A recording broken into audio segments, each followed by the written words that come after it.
Em homenagem ao protagonismo negro e à identidade cultural afro-brasileira, dedicamos o mês de novembro a convidados que trarão suas visões e contribuições culturais para um mundo com menos racismo.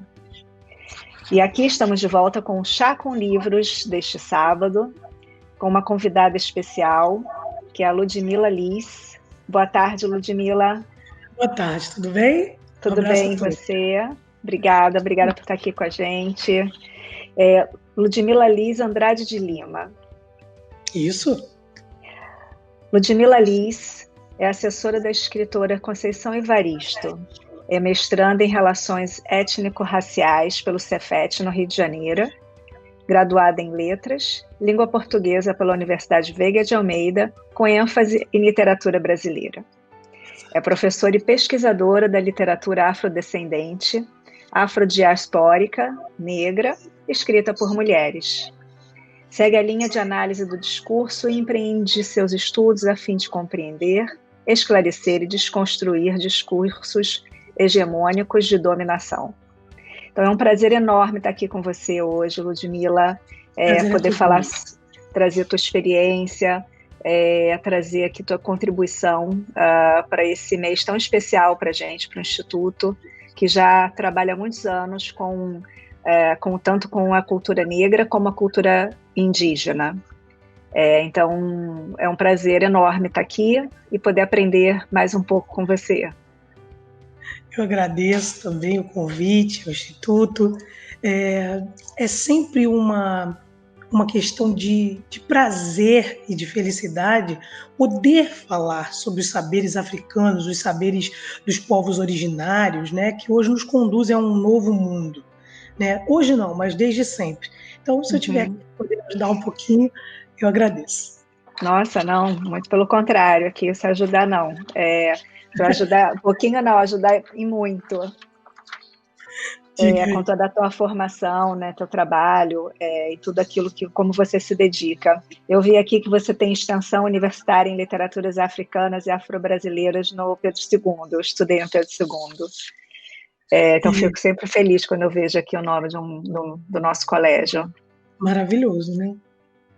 De fato, alguns cursos, né, que a gente vai fazendo pela vida, e são muitos nessas áreas, né, porque as discussões são muito necessárias, vão guiando a gente por essa instabilização do ser humano através da literatura. Né? A literatura está aí para apontar essa tensão desse ser humano com o mundo.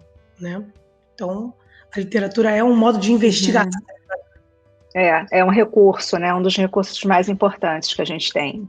Isso aí. E, Ludmila, você é mediadora, gosta de poesia, é pesquisadora da fala e da representatividade negra e trabalha ao lado da escritora Conceição Evaristo. Como você define a ativista social Ludmila? Se definir, a Conceição sempre fala assim, se definir é uma coisa de muita pretensão, né?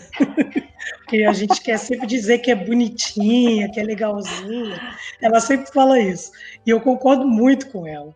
Eu costumo me definir como uma professora e pessoa que não se cansa. Né? Eu tenho muita energia quando o assunto é dialogar sobre as técnicas, os métodos de tornar esse mundo mais justo. Né? Então, a ativista Ludmila é essa pessoa incansável. Eu estou sempre disposta e disponível para modificar esse mundo que a gente vê que não está legal, que não tem lugar para todos. Né? É um ativismo, olhando aqui para você, eu digo que é um ativismo, mas é um ativismo com empatia. Claro. Sem empatia, eu acho que a gente não faz nada. Nem ultimamente, nem nunca, né? Porque a gente fica sempre falando do nosso mundo, o mundo que a gente vive agora, né? Mas isso já está acontecendo há tanto tempo. A empatia é você estar também, eu não digo nem se colocar no lugar do outro, é estar também no lugar do outro, né? Porque quando você se pensa nesse lugar, fica mais fácil, talvez, entender como o outro age, por que age, né? Entender as dificuldades e as necessidades dos outros, né? E as suas próprias, né? A gente precisa entender que entender o outro é se entender também, né? Acho que o mundo É. estaria um pouco melhor se a É gente um tivesse. autoconhecimento também, né? Passa pelo Exatamente, autoconhecimento, sem dúvida. exatamente. É verdade. E todo esse teu ativismo, então, e a tua busca pela literatura O negro feminina, negro-feminina, né? Isso que eu acho. autoria negra, tudo está valendo. Como é que você ainda lida e como é que você trabalha com colegas e pessoas que estão mais ou menos com o mesmo foco que o teu, quando se passa ainda por um desconhecimento e um apagamento da cultura e da subjetividade negra, né, dessa identidade, da raiz negra dentro da nossa sociedade? Como é que você contribui para que isso, eu vou dizer assim, utopicamente eu diria para que isso acabe, né, mas para que pelo menos isso É, diminua? esse é o nosso propósito, né? Que isso acabe. Realmente eu concordo com você. Eu acho que as contribuições que eu tento desenvolver nessa área, elas giram sempre em torno de construir textos, de construir linguagens, de construir formas de equipar esse mundo com novos pensamentos, né? Eu estou agora completando a minha dissertação de mestrado, né? Defendo agora dia 15 de dezembro, então ela já Boa está pronta. sorte. Obrigada. Ela foi um processo muito bonito, mas também muito doloroso de captar narrativas de mulheres negras que trouxessem essas ideias de ferida, né, dessas feridas, desses eventos traumáticos raciais, o racismo em si, que trouxessem lembranças dolorosas, mas também lembranças de resistência, né, de novos Uhum, apontamentos a partir disso. Então, eu acho que enveredar por esse lado, buscar formas, como você até já disse, de mudar, né, de acabar com o que está aí, mas mudar essa perspectiva do mundo, né? O grande líder Ailton Krenak, ele fala de um céu que já caiu, né? O nosso céu, o nosso mundo, ele já é um caos. Esse céu já desabou. Nós não temos que lidar com o fim do mundo vindouro. É um mundo que já uhum. acabou. Nós Já estamos acabou. vivendo possivelmente os, as ruínas desse mundo, né? E essas ruínas, a gente precisa decidir se quer construir algo em cima delas ou se quer de fato limpá-las, tirá-las dali e começar de uma outra, de um outro momento, de um outro lugar, né, de outras epistemologias. Eu acho que é a hora, já até passou muito da hora, das epistemologias dos povos originários, povos indígenas, das epistemologias africanas levarem esse mundo. Esses povos sabem viver, esses povos Uhum, sabem capturar o melhor desse mundo, entregando também o melhor de si, sabem da ligação entre o humano e a terra, né? Então acho que seria a hora de também enveredar por esses saberes, né? E é o que eu procuro fazer na área da literatura, da análise do discurso, sempre observando um discurso diferenciado, o que que as ideologias por trás das notícias de jornais, dos livros, das entrevistas na TV, as entrevistas de periódicos, enfim, o que uhum, elas querem dizer para a gente e em que a gente pode intervir também. uhum. Você falou do caos, né? A gente já viver talvez o fim do mundo nesse momento. Esse ano, então, especial, né? Não só por conta da pandemia, mas também por conta dos movimentos que estão sendo realizados no mundo inteiro em defesa da cultura negra, da cultura e da proteção, né? A proteção que vem acontecendo aí, principalmente nos Estados Unidos, em relação ao desrespeito em relação ao cidadão negro, mas trazendo esse contexto, como é que você vê o mês da consciência negra dentro dessa perspectiva? A gente, de fato, está num ano, além de atípico, muito, muito duro, né? Os seres humanos não sabemos viver em distância, né? Nós não fomos feitos para isso, para viver enclausurados, para vivermos em isolamento, né? Muito do nosso aprendizado vem da vivência, da convivência, né? Uns com os outros. Então, eu acredito que viver um ano desse já é por si só muito difícil, né? E aí, num ano desse, a gente ter explosões. Por que eu chamo de explosões? Porque foram acontecendo em diversos países algumas explosões, alguns acontecimentos específicos que trouxeram novamente a questão da violência policial, a violência contra a pessoa negra. E aí é importante sempre lembrar que esse não é um assunto recente. Talvez a dimensão que ele toma seja algo recente, mas o assunto não é recente. Os movimentos negros, tanto dos Estados Unidos quanto do Brasil, desde 78 aqui no Brasil, já vem denunciando as questões de violência policial, as questões do estupro das mulheres negras, as questões trabalhistas, né, de diferenças de salários e tantas outras questões que a gente já vem colocando há muitos anos. 78 foi o ano que eu nasci, eu tenho 42 anos. Então, desde que eu nasci, essa conversa é feita. Né? É claro que eu disse como marco 78, mas muito antes de mim, essa conversa vem acontecendo desde o pós-abolição, tanto aqui quanto nos Estados Unidos. Né? Então, o que é um pouco assustador, pelo menos para mim, que hoje em dia começa a se tratar como se isso fosse novidade. Nossa, que absurdo que estamos vivendo agora. Não, nós estamos vivendo isso há muitos anos. Né? A proporção que isso tomou é que talvez nos assuste. Né? A gente sabe que coisas não noticiadas, a não explanação de um determinado assunto, faz com que pareça que ele não existe. Né? E isso na área da língua portuguesa é muito peculiar. O que não se nomeia parece que não existe. Né? Se a gente não tem um nome para dar um substantivo, para dar a coisa, parece que ela não existe. Né? A gente não tem a mania de nomear tudo, a cadeira, a mesa. Se não tem nome, a coisa não existe. Qual é o primeiro procedimento de fazer com que algo exista? É nomear. Né?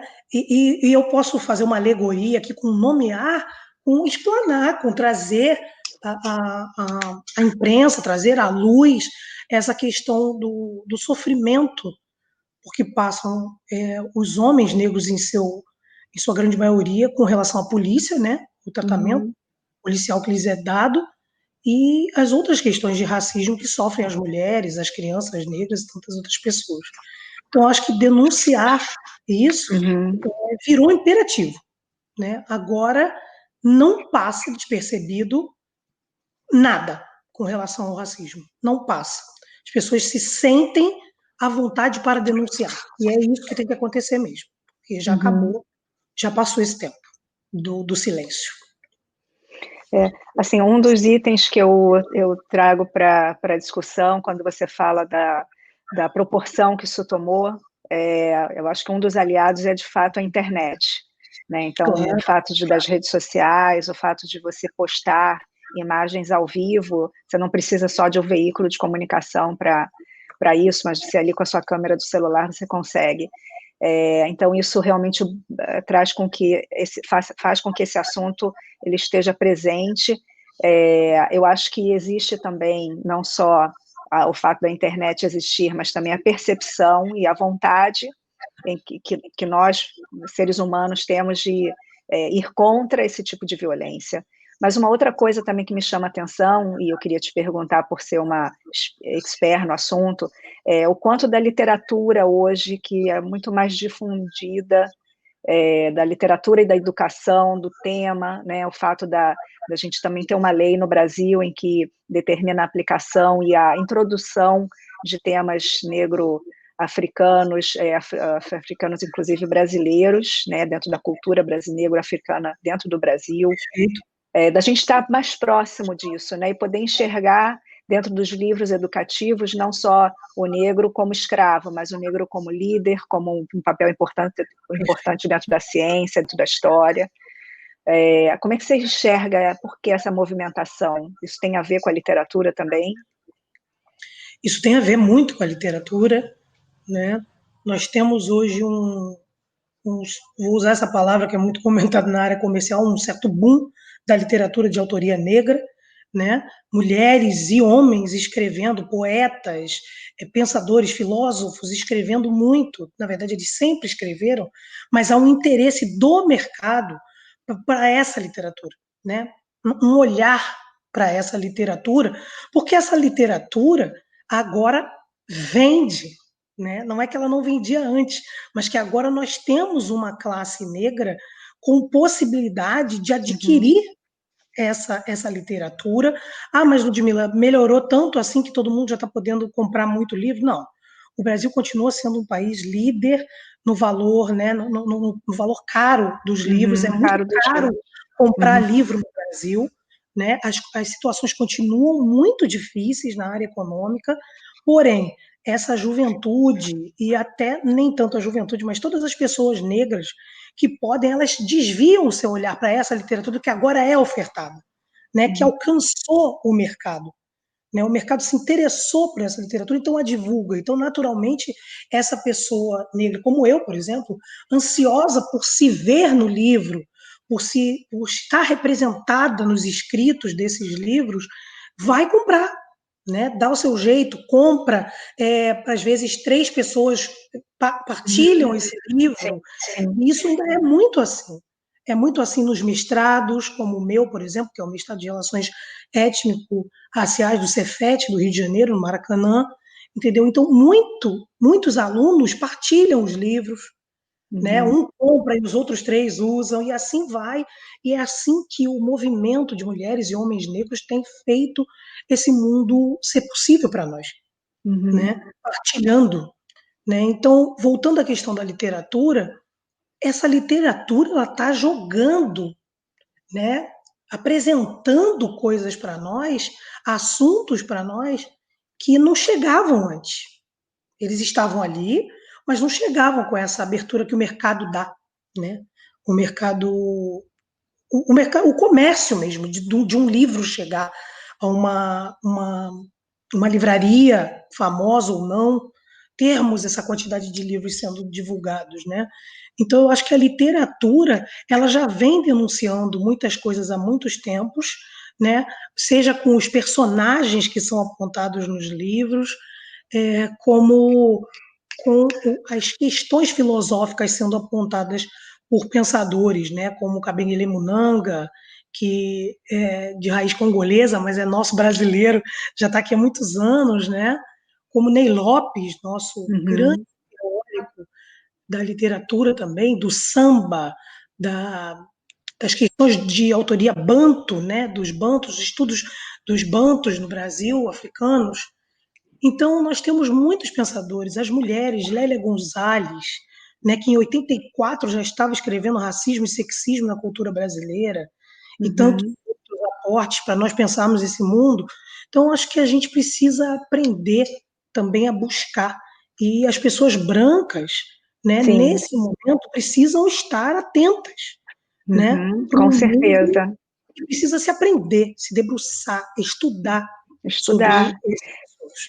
Né? Eu acho que olhar com olhos reais, né, verdadeiros, e não Isso, aqueles olhos que nos eram entregues.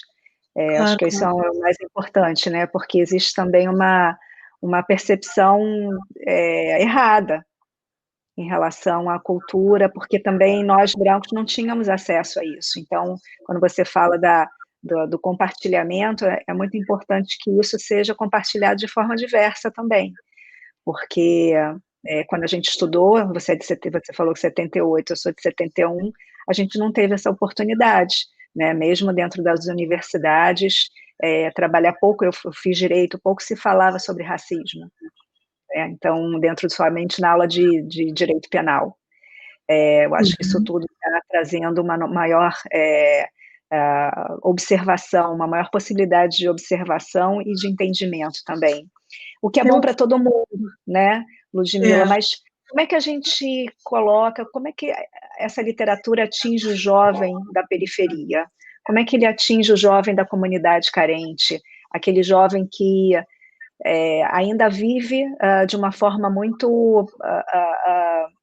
de uma forma que seria muito vulnerável ainda. Como é que ele consegue se enxergar dentro dessa literatura? Como é que essa literatura atinge ele? Como é que ele consegue perceber que por meio dessas inovações do trabalho de percepção diferente, ele vai conseguir atingir um outro nível quando tiver mais velho, na vida adulta, por exemplo. Certo. Finalizando a resposta da outra pergunta e já emendando nessa, eu queria só trazer mais um ponto. Você tinha falado sobre a lei, né? A lei 10.639, ela é uma lei que obriga o ensino de culturas afro-brasileiras, africanas nas escolas, né? E tem extensão da lei que também é para os povos indígenas, né? Para o ensino das culturas indígenas. Então, nós precisamos pensar que, sendo uma lei, né?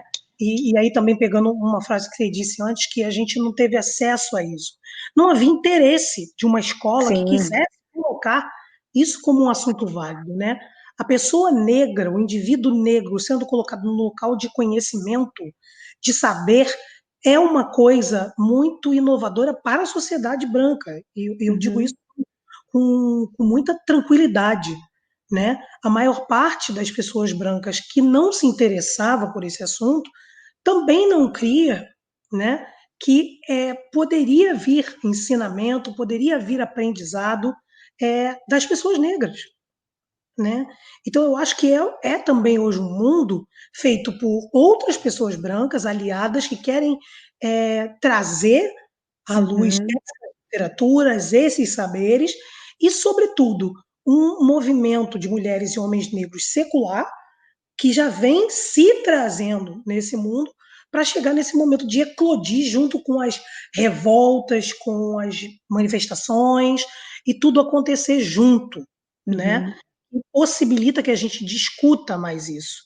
E entrando pelo jovem da periferia, o jovem da periferia ele já é essa literatura. Ele não precisa, vou tentar melhorar isso. Não, mas é perfeita Ele essa tua já é fala. essa literatura, e eu entendo que ele não precisa buscar essa literatura, e muitas vezes essa literatura vem dele. A gente tem um movimento incrível acontecendo há mais de 20 anos já, que é o movimento dos slams. Né? Nós temos mulheres slammers, homens slammers, em São Paulo, em Minas, no Rio, há muitos anos já. Né? A nossa mestra-mor, que é Roberta Estrela Dalva, uma grande poeta, são poetas de rua, são poetas em que a voz, a poesia, ela está entranhada com essa vida, com esse viver. Eles já trazem essa perspectiva da periferia, do que nós aqui nomeamos como periferia. Né? A periferia ela só é periferia em relação ao centro. Porque sim, geograficamente, claro. Na periferia é ela que é o centro. Exatamente. E nós precisamos também aprender essas epistemologias que vêm da periferia. Né? Tem muita gente boa escrevendo coisas incríveis. A gente tem uma antologia de Islã lançada no ano passado, que é Poemas para Serem Lidos em Voz Alta, Querem Nos Calar, que é o nome da antologia, da editora Planeta. Né? Então a gente já tem muita coisa acontecendo. A gente tem Mel Duarte, a gente tem Meimei Bastos, de DF, de Brasília, a Mel, que acho que mora em São Paulo, Cristal Rocha do Sul, são pessoas que são de nosso conhecimento. Quem é esse nosso? As pessoas negras que estão trabalhando com isso. A gente conhece essas meninas há muito tempo, né? A gente sabe dessa literatura da periferia que vem emergir no centro. Né? Só precisa, é claro, que haja também um interesse, né, das grandes empresas, dos grandes meios de comunicação, para trazer também reconhecimentos a essas meninas, porque parece que o trabalho delas, às vezes, é gratuito, e não é. Esse é o trabalho delas, como outro trabalho de vários poetas e escritores, né? Então a gente precisa também entender como fazer essas meninas, essas mulheres, chegarem ao mercado, né? E falando então, você já até tocou em alguns desses desafios para que, de fato, a gente consiga trabalhar a literatura dentro desses espaços comunitários, que essa literatura atinja o jovem, né, que hoje a gente está falando de 2020, mas daqui a 10 anos ele vai ser o adulto, ele que vai ser o protagonista desse trabalho. Você já colocou aqui dois grandes desafios, né? Um que são os meios de comunicação, o fato de grandes veículos não darem voz a esses novos trabalhos e, de certa forma, também ainda há pouca divulgação, dessas experiências. Quais outros desafios você consegue enxergar dentro da propagação da literatura e do trabalho de literatura nos espaços comunitários? Os desafios são, em geral, desafios muito particulares de vida, né? Como trazer a escrita, como trazer ao reconhecimento um jovem que às vezes não tem dinheiro para lanchar. Se ele passa, se ele está lá no ensino médio, se ele pode estudar no ensino médio, porque muitos já não podem estudar porque precisam assumir um trabalho para poder ajudar a família, né? Se esse jovem está no ensino médio, ele não tem dinheiro para lanchar, ele não tem dinheiro para adquirir talvez um livro, ele não tem dinheiro para se movimentar pela cidade, além de não ter dinheiro, tem o nosso apartheid geográfico criado propositalmente pelos nossos poderes políticos para separar esse jovem do centro, né? Tem uma série de dificuldades que esse jovem enfrenta da própria casa, de como é que ele vai ajudar o pai, a mãe, a avó, a tia, né? Os tipos mil de famílias que são participantes dessa nossa sociedade, como é que ele vai ajudar, como é que ele vai se colocar para pagar uma conta de luz em casa, se dá para pagar a conta de luz, se ele não paga a conta de luz para poder pagar de água, e como é que fica isso. Então, os desafios, em geral, têm sido a vida em si.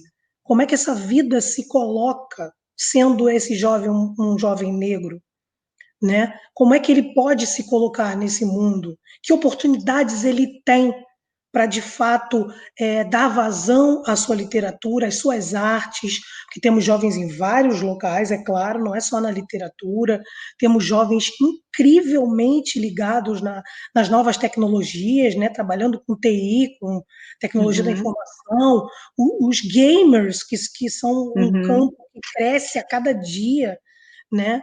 Então, temos jovens em diversas áreas, né? Jovens como CEO de empresas, né? Sem Mas dúvida. quantos desses jovens são negros? Hoje, qual a sua opinião a respeito do programa de trainees que o Magazine Luiza acabou de lançar, para que sejam selecionados jovens negros para esse programa? As empresas elas precisam trabalhar, de fato, para equiparar, são medidas de afirmações, de ações afirmativas, né, que a gente vem vendo, como o processo de cotas, né, que as pessoas acreditam que as pessoas negras gostem de ter cotas.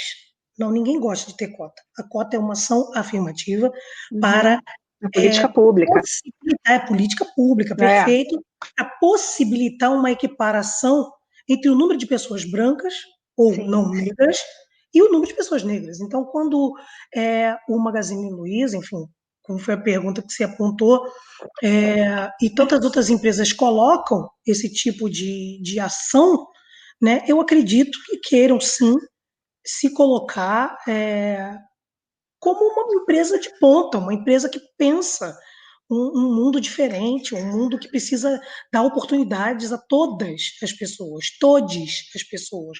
Nós temos pessoas trans, nós temos pessoas negras, nós temos pessoas indígenas, nós temos vários campos que são pouco pensados, várias categorias pouco pensadas e que as empresas precisam se ligar. Então, eu acho interessante, acho que isso precisa acontecer globalmente, não só Um segmentado. segmento, isso. Dentro das universidades e das escolas, você consegue enxergar uma evolução em relação à introdução dos temas negro descendente, negro africano, a cultura brasileira negra? Você consegue já ver uma evolução nesse sentido? Consigo. Não é possível a gente dizer hoje em dia que não houve uma entronização desses assuntos ou uma evolução de algumas coisas. Sim, houve e há, e ainda continuará tendo, né? Mas ainda é pouco perto do que a gente precisa, é pouco perto do exercício de uma lei, é uma lei. Então, hoje você tem muitas das escolas, talvez a maioria, eu não tenho um número seguro para te trazer agora, mas a maioria das escolas, das universidades, não tratando com obrigatoriedade explanar os assuntos da cultura africana, da cultura afro-brasileira e da cultura indígena, né? Então, se há uma lei, por que ela não está se fazendo cumprir? Né? Cadê a sim. fiscalização? Cadê o poder do Estado, do governo, né, da prefeitura, nesses locais? Né?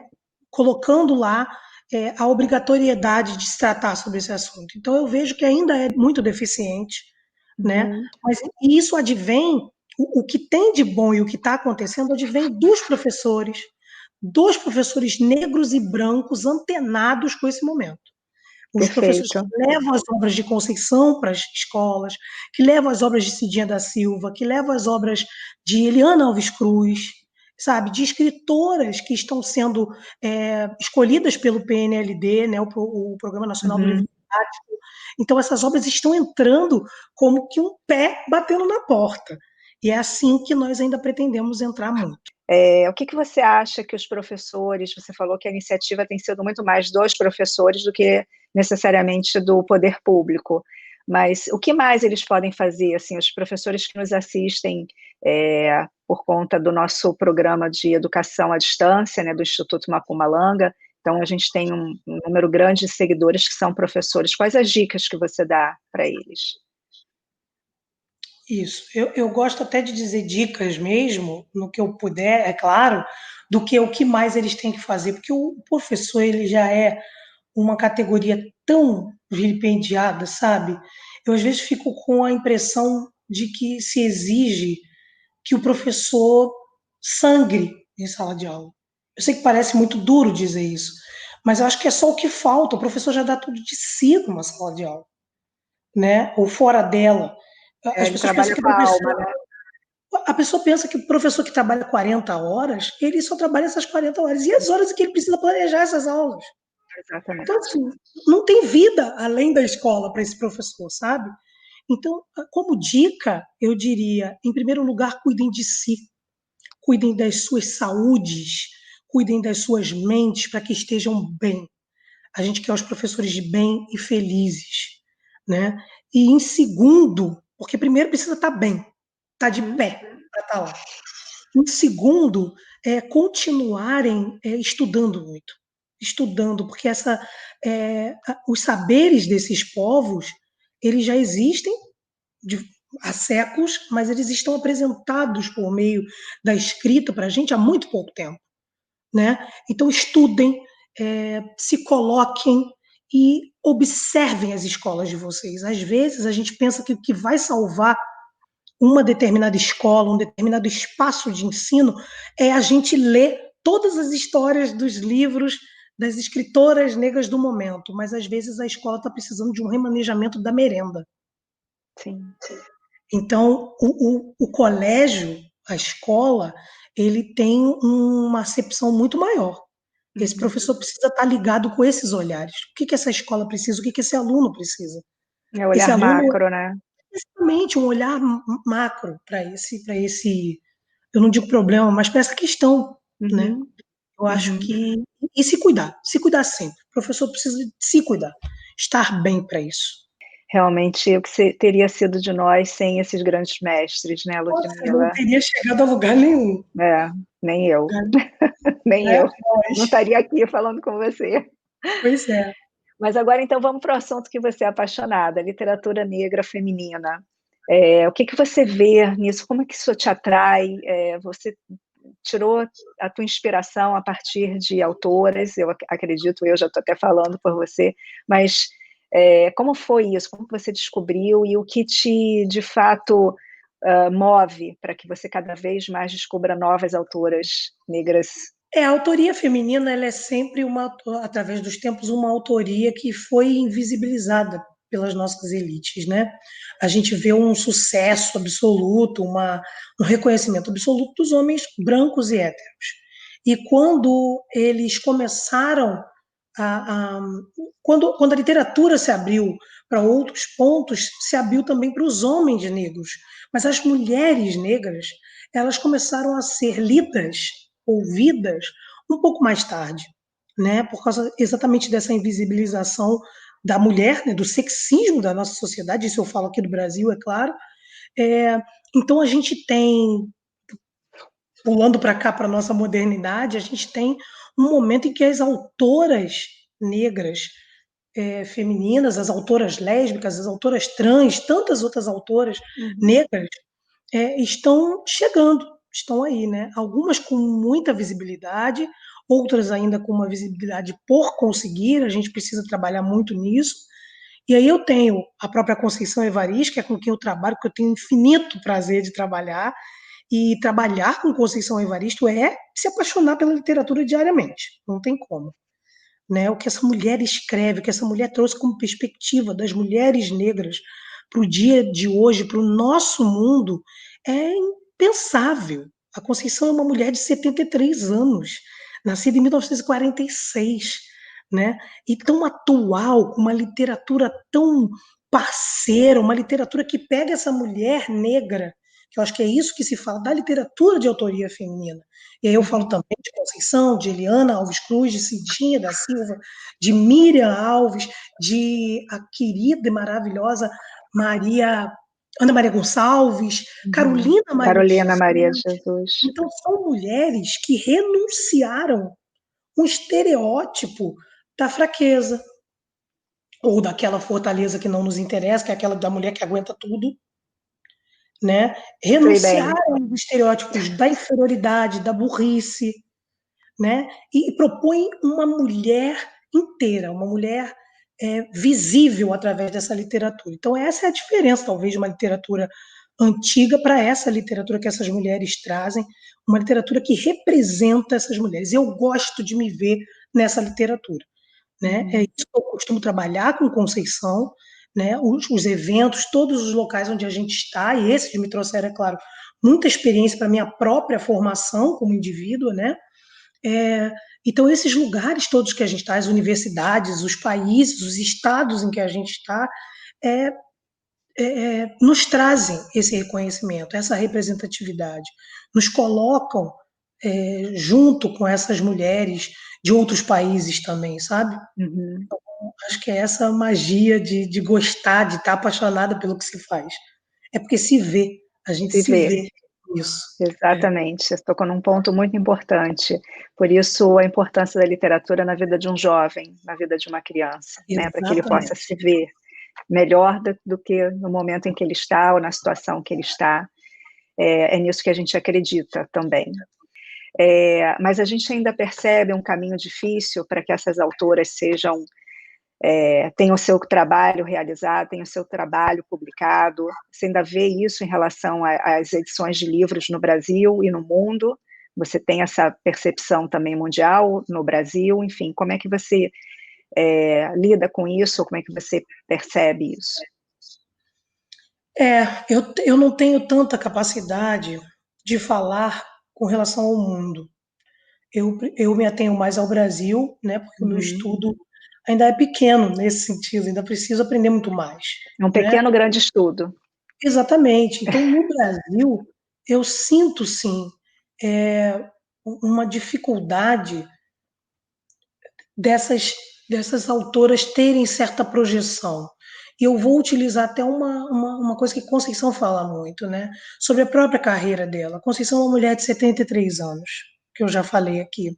Uhum. E aos 72, que foi no ano passado, né, 2019, ela foi personalidade literária do Prêmio Jabuti.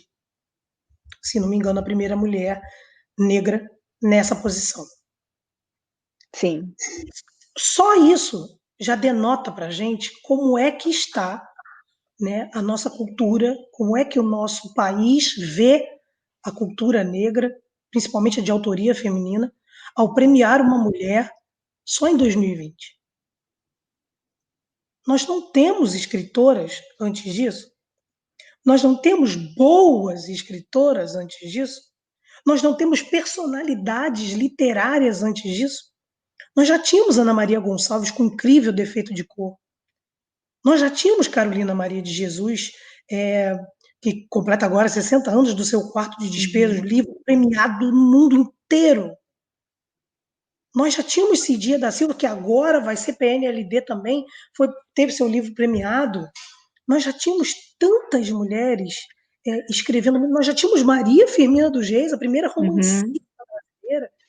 A gente já tinha muita gente boa para colocar lá, homens e mulheres, né? Então, quando a nossa sociedade premia as nossas mulheres já na sua fase adulta e do amadurecimento, né? Aos 70 anos, você vê Carlos Assunção aos 93 tendo a projeção que está tendo. Nossa, Carlos Assunção é poeta desde que o mundo é mundo. A gente está acostumado com Carlos Assunção, né? A gente está acostumado com tantas outras pessoas, como Ney Lopes, que foi premiado recentemente pelo Prêmio Sim à Igualdade Racial. Luana Genot agora acabou de ser é, premiada, não, está entre os finalistas do Prêmio Jabuti, uma mulher negra com seu livro Sim à Igualdade Racial. Então, assim, por que esse reconhecimento é tão tardio? Né? E com isso eu não estou falando só da Conceição ter 73, do Carlos Assunção ter 93. Por que demora tanto? Por que essas pessoas têm que trabalhar tanto até serem reconhecidas? Se isso não funciona assim para outras categorias da nossa sociedade, entende? E com relação às editoras, você ainda vê algum tipo de dificuldade, uma dificuldade maior em relação ao protagonismo negro do que ao protagonismo branco, ou não? Você acha que hoje a gente já evoluiu nesse sentido? É sempre assim, a gente já evoluiu bastante, mas ainda falta muito. Mas ainda falta muito. Abrir esse campo editorial para as mulheres negras e para os homens negros ainda é muito difícil, é muito inacessível. As grandes editoras, as que têm maior projeção no mercado, elas ainda demoram muito a fazer certos convites, a buscar esses autores. Você vê agora, temos uma editora, né, chefiando, enfim, eu não gosto muito da palavra chefiando, mas organizando toda a obra de Carolina Maria de Jesus, né, num conselho editorial formado por Conceição Evaristo, Fernanda Miranda, Amanda Crispim, mulheres negras, mulheres brancas também, a pesquisadora Rafaela, a professora Fernanda Felisberto, todas fazem parte desse conselho editorial para a Companhia das Letras divulgar toda a obra de Carolina de uma forma justa, como o poder que Carolina tinha merece, né, ser retratado. Mas estamos em 2020, né? Carolina Maria de Jesus está fazendo 60 anos com a obra de maior primeira obra. Né? Carolina Maria de Jesus morreu sem ar, sem grande parte do dinheiro que ganhou pelo sucesso dos seus livros. Morreu pobre. E aí, onde é que está não só o dinheiro, mas onde é que está o reconhecimento dessa mulher? Hoje nós temos Vera Eunice, a filha dela, chefiando esse conselho editorial também, tentando recuperar o brilho que nós devemos dar a Carolina, né? E aí eu fico pensando, cadê o reconhecimento? A gente precisa buscar, e as editoras precisam fazer as suas ações afirmativas.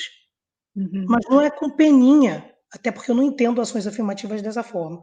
Não é pena, é dar valor a quem tem, ao talento, à produção incrível dessas mulheres, né? Então, as editoras precisam se abrir mais. A gente tem poucas editoras organizadas por pessoas negras também, né? No Brasil, muito menos, e no Rio de Janeiro, menos ainda. Então, isso também precisa crescer.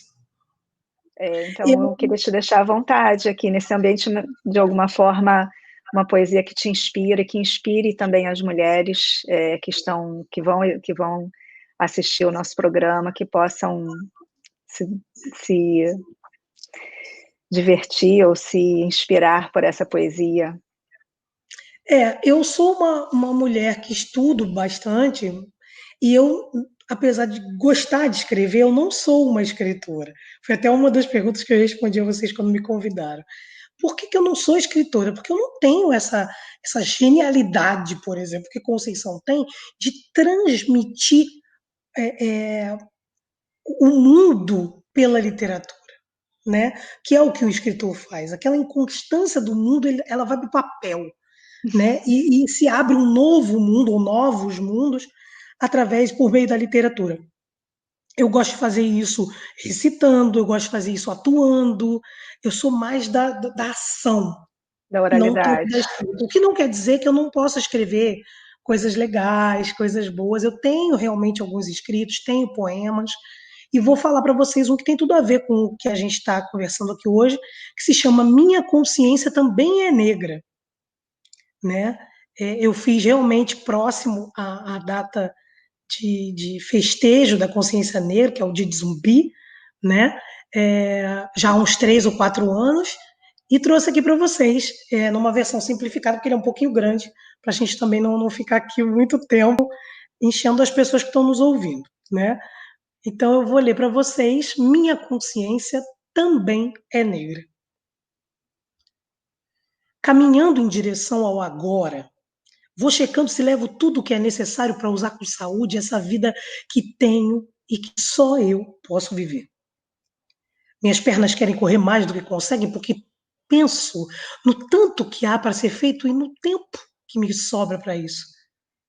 Há no meu olhar e na minha irmã ao lado algo de vibrante, pulsante, infante, que incentiva, briga, liga, faz amiga a minha outra versão. A versão que também é beleza, riqueza, inteligência, certeza. Cada negro sou eu. Cada outro sou eu. Cada história é um pouco minha. Cada passo que dou em direção ao meu palmares me coloca em contato com os becos por onde fugi, com as esquinas que encruzilhei, com o que era meu e perdi, com o dia em que me achei, com a família em que nasci, com quanto perseverei, com o que aprendi aqui e com quanto aprenderei. A minha consciência só pode ser negra. Ela visita a minha parte mestiça, ela revira e remexe as águas do Atlântico e da vida. Ela aproxima o chão da minha África de qualquer chão que eu deseje pisar.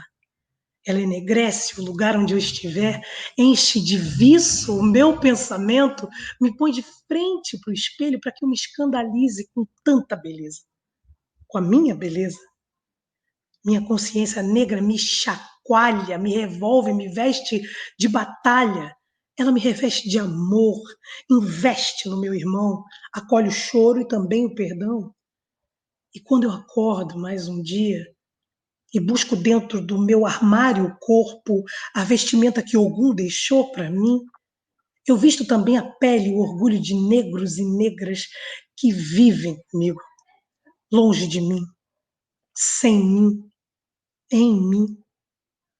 Dia a dia eu aprendo a fazer de mim uma resolução, um verbo de quem sou ação e sujeito ao mesmo tempo. E assim vou Beatriz nascimentizando tudo, palmareando meus sonhos, Lélia gonzaleando as vozes, fanonizando meu corpo, potiguarizando meus pensamentos. E sigo eu, de onde vier, para onde for, Deus, deusa, orixá e Espírito Santo, onisciente, negra, no inconsciente, negra, consciente e negra. Olha como eu fiquei. Ai, que emoção! Nossa, Sério, gostou? Que bom. linda, linda, linda. Você falou, minha consciência também é negra, e eu consegui captar cada pedacinho dessa tua consciência e do teu movimento, assim, a forma como você falou, a forma como os teus olhos falaram, declamando esse poema, eu senti daqui, Lude. Vou te chamar de Lude agora. Pode chamar, adoro. É Luiz. Porque isso acontece, é tão engraçado, tem dentro desse trabalho que a gente faz, no Chá com Livros, principalmente, a gente está longe, tem uma tela aqui separando a gente, mas vocês fazem um trabalho tão lindo que me emociona e parece que a gente está aqui uma pertinho da outra, sabe? Então, eu Esse só tenho que te sentimento tá. agradecer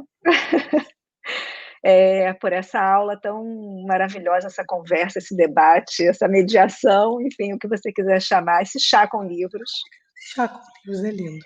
que foi lindo, que está sendo lindo, e além da tua poesia, eu queria que você deixasse uma mensagem final também para mim, para os nossos seguidores, com uma dica de 2 livros, se você está lendo ou você gostaria, se já leu e que gostaria de trazer para a gente. Está aqui já pertinho. Que bom. Terminando aqui, eu já agradeço a todos que estiverem nos assistindo. Um abraço a todos que querem fazer do nosso mundo um lugar bem melhor para se viver. Parece um pouco piegas, né? Mas é o que a gente quer. A gente quer fortalecer uns aos outros. Um abraço a cada um dos membros das culturas indígenas viventes nesse país, a cada um dos africanos e afrodescendentes. Um abraço a Conceição Evaristo, minha querida, para quem eu trabalho, mas minha amiga, minha referência. Um abraço a Fátima Lima, minha orientadora, está aí na parceria com a minha dissertação de mestrado, e vou indicar para vocês o livro que tem me levado a diversos lugares no momento, um dos livros, que é Tigrada Quilomba, um livro que saiu pela Cobogó, 2019, Memórias da Plantação, Episódios do Racismo Cotidiano. Esse é um dos livros. Se vocês quiserem, podem pôr para as pessoas depois, né? Sim, a gente vai colocar, sim. E o outro, que é da mesinha de cabeceira, tá? Seu xodó. Meu xodó. Poemas da Recordação e Outros Movimentos, que é de Conceição Evaristo, é um livro só de poemas, o único livro de poemas dela até agora, de onde eu retiro quase tudo que eu gosto de falar e declamar por aí, nas universidades. Um abraço também ao Cais do Valongo, que recentemente estive lá para dar uma aula sobre representação das mulheres negras e o próprio Cais do Valongo. Um abraço para o pessoal do Cais do Valongo também. Muito bacana, obrigada pelas dicas. Lude, obrigada por você ter estado aqui com a gente, por essa conversa maravilhosa, por esse chá da tarde. E desejo muito sucesso, um excelente quase final de ano, né? E um excelente mês de novembro para você, com muita representatividade e com muitas inspirações, com certeza, é o que desejamos. Obrigada. Obrigada. Um beijo. Um 2021 Tchau, tchau. cheio de possibilidades para nós. Tchau, tchau.